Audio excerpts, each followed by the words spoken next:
Hello, everybody, and welcome to this week's edition of Greet the Week. I'm Jan Moray, and I'm here with my co-host, Mona Duncan. And today, our topic is happiness versus unhappiness. And Mona asked the question, given a choice, which would you prefer? So, Mona, which would you prefer? Well, I prefer happiness. Happiness and good times and pleasure and all that kind of stuff. And so who would say that they prefer unhappiness? Well, the thing of it is, Winston Craig, C-R-A-I-G, Winston Craig says that none of us choose evil because it is evil, but we mistake it for happiness. That, it looks good, tastes good, smells good, and we pursue it because it looks like, and everybody seems to be having a good time and all this kind of stuff. It just had the bling and all this kind of stuff. And then you get it, and it turns out to be empty, that there's nothing to it. And whether it's maybe not evil, but it certainly isn't the happiness that was anticipated. And so then, what is happiness? And I ask people, well, what do you do for fun? And they say, well, I don't have time to have fun. And, are you happy? Well, no, I'm not happy. Are you unhappy? Well, I guess I am because I'm not happy.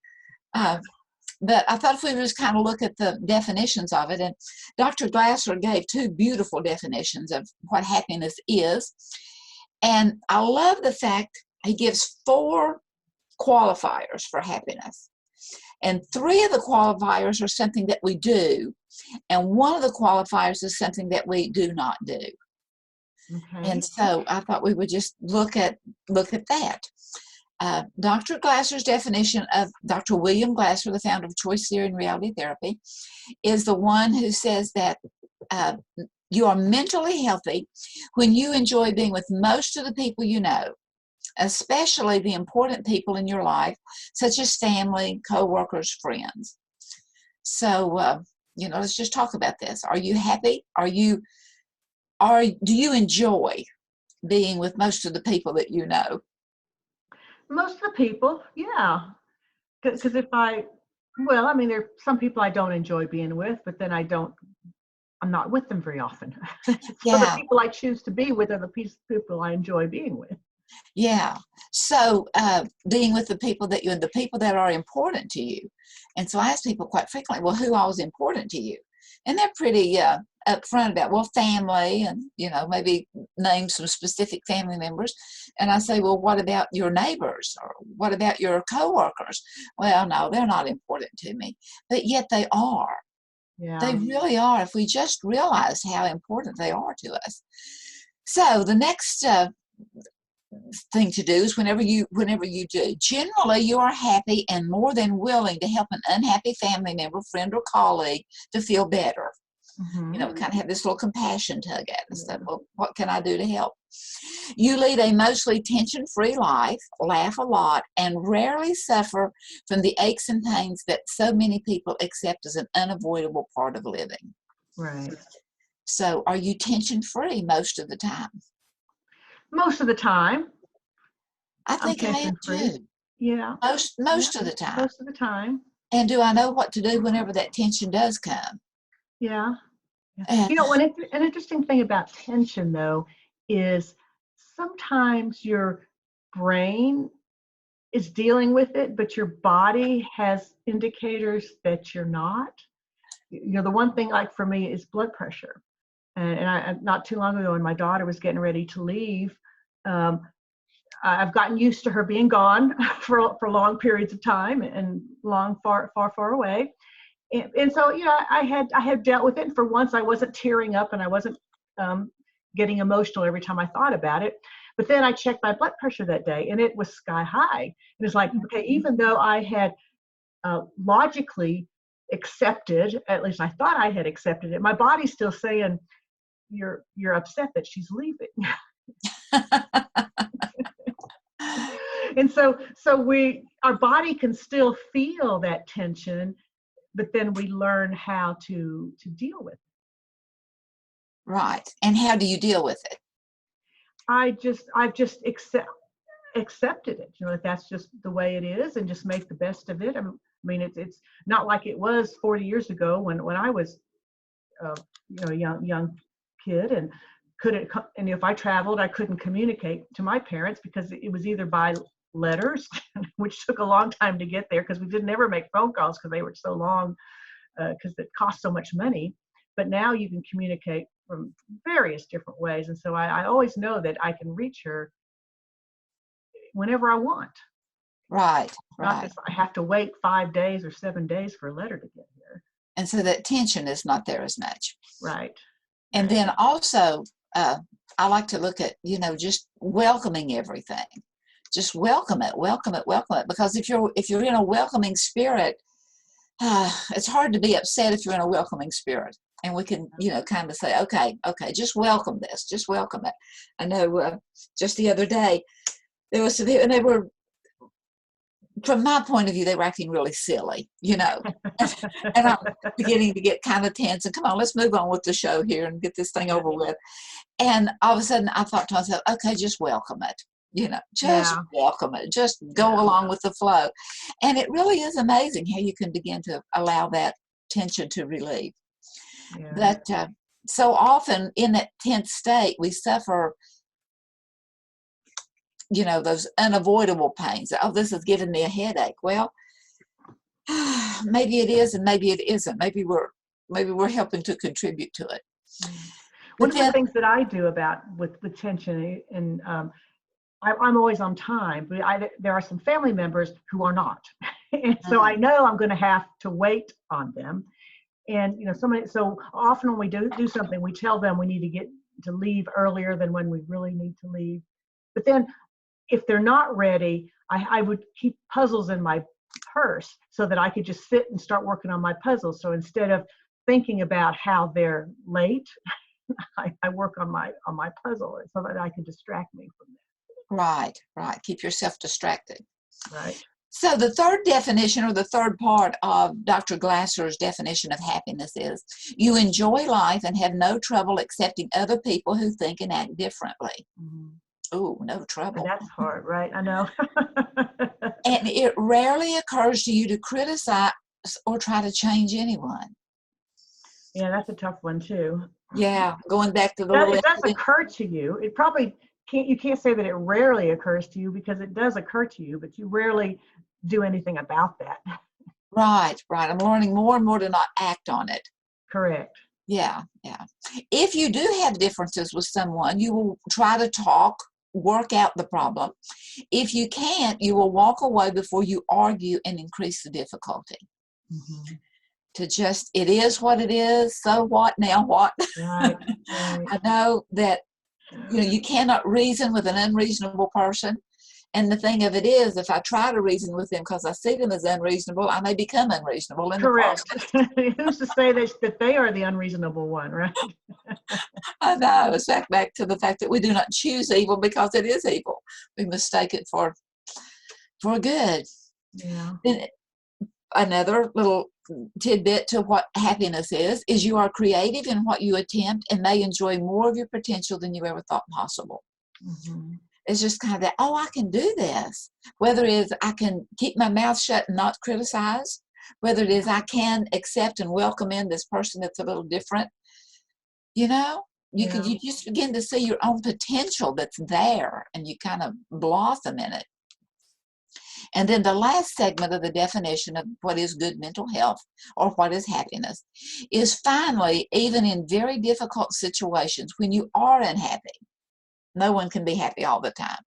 You know why you are unhappy, and you attempt to do something about it. Yeah, you do it yourself.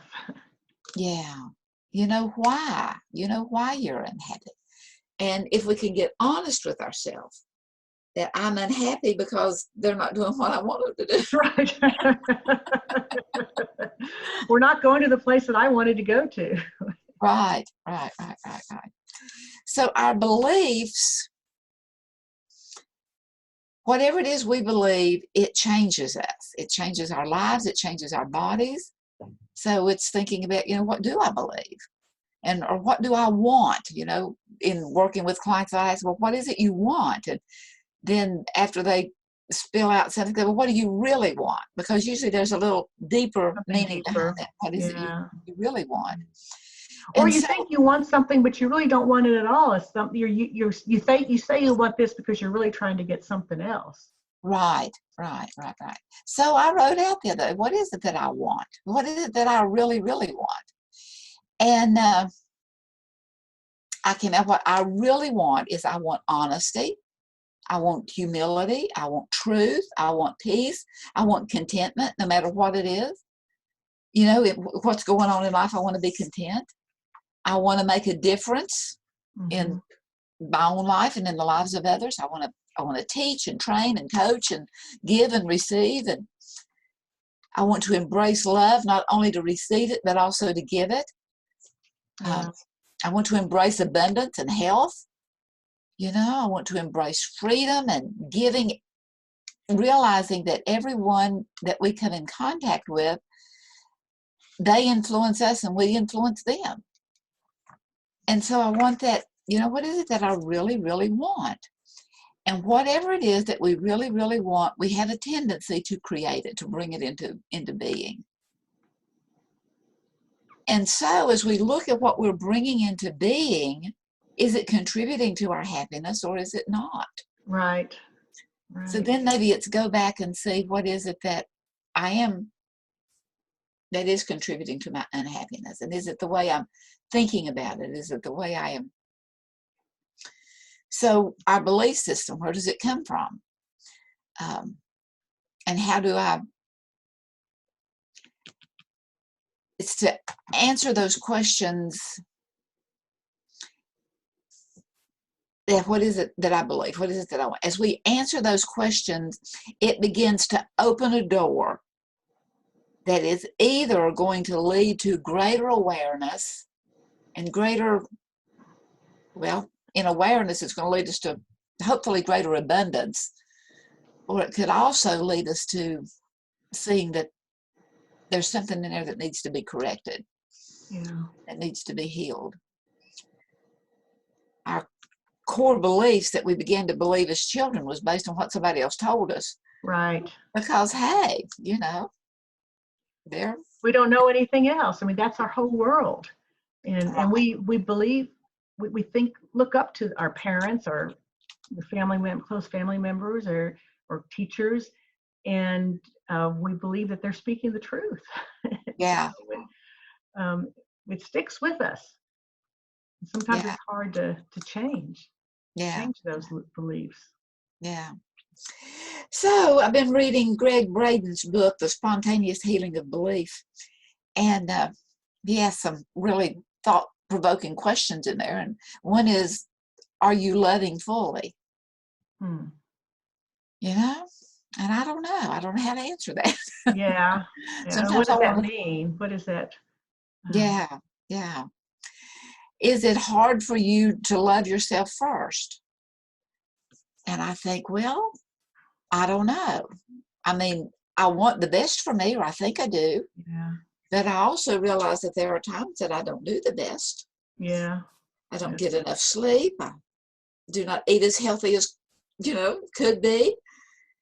And so as we look at what we do as opposed to what we say, a lot of times there's a big discrepancy in those kind of things. Yeah. And then also, do you feel it is unsafe to share your love with those around you and fearlessly? And I don't know.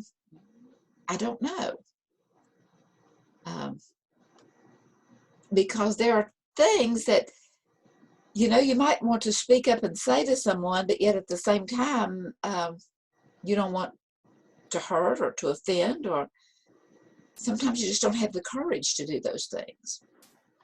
Yeah, and that's we're afraid that other people might criticize us, or they might not understand, or they might pass judgment, and those are all things holding us back. But if we can talk about it, it probably improves the relationship.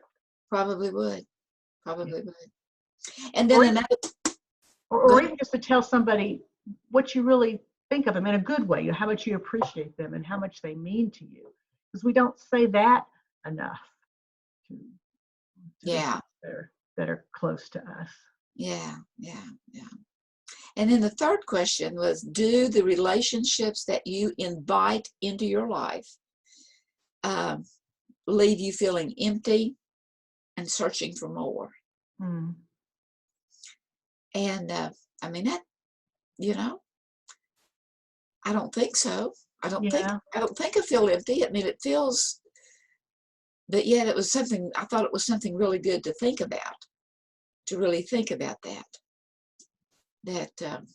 Well, I can see how you could get that way, and especially for, high school kids, or where you're looking to the popular person, or the cutest guy in the class, or whatever, and so you think that you need to have a relationship with that person in order for you to be important.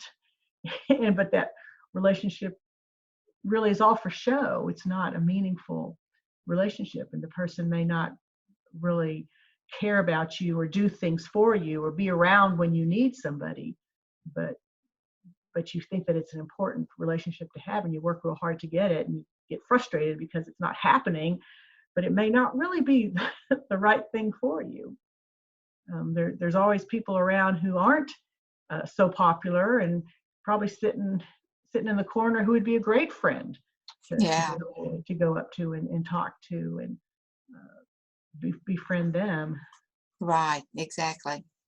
The thing of it is that beliefs is a code. It's something actually that's even supposedly embedded in our unconscious, Uh-huh. that's there, kind of like blink your eyes or your heart's beating, those things that just kind of happen.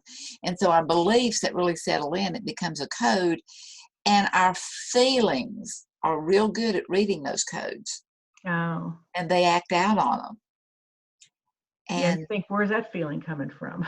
yeah, yeah, yeah, yeah. And the more self-aware and the more self-actualized we can become, the more we can not allow those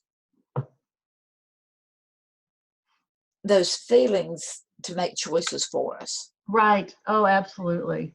That Because we can, they absolutely will make those choices for us. Yeah. yeah.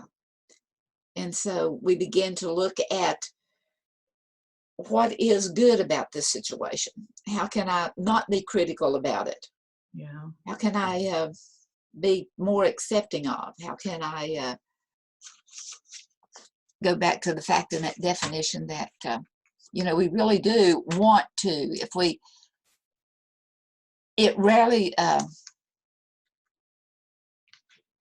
well, the fact that, what does it say here? It says, you lead a mostly free tension life, and you really do want to help, to reach out and help people whenever you see them needing help or in pain or whatever.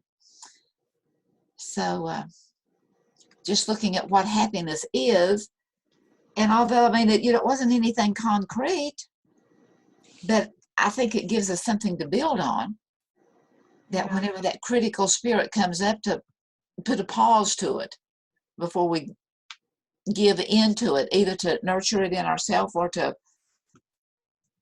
speak it out in an ugly way. So we And could look at the things that we think we need for happiness and go back to that definition and see yeah, if it fits within that definition. Because a lot of times what we think is going to make us happy may not, but we still go on that journey because we think we need this thing, and we're not doing a gut check. Am I really headed in the right direction? Am I really feeling the way I want to feel? This is not feeling so good. yeah, yeah, yeah. A long time ago, and I do not remember who said this, but it was just so powerful. It was talking about becoming assertive and all this, and it's being okay to see things from a preserve that's outside of our set point of view. Mm, Be willing to expand the boundaries. yeah. Be willing to Well, and going back to those beliefs you were talking about, the ones that are set in our brains since we were little, we have a certain belief that we have to do a certain thing to be happy. And then we're trying to go in that direction, and it's just not working for us. So right, we need to be able to take a look at it and say, hey, maybe I need to rethink this. Yeah. Is it an illusion? Is it something that I had bought into because I thought it would bring happiness? I thought it would bring success. I thought it would. Mm-hmm. And sometimes all we need to do is make a decision and make many times when we get stuck, and I'm talking to myself right here, when we get stuck with something, it's because there's a decision waiting to be made. Right. Yeah, and I'm glad you brought that up, because that's with me. I get stuck somewhere and I just have a hard time doing it. And I'll think, okay, I'm trying to get some message here. Something's trying to send me a message that this is really not the thing that I need to do, or things are going to change. So hang on a little bit before you go into this, because you may have to do it differently. But it's just like my body knows. My brain hadn't caught up with it yet. It does. But, I mean, how does it talk to you? But our body does know. And sometimes if we can just sit and just literally ask it, can you give me a hint here as to what it is you need? Help me out a little bit.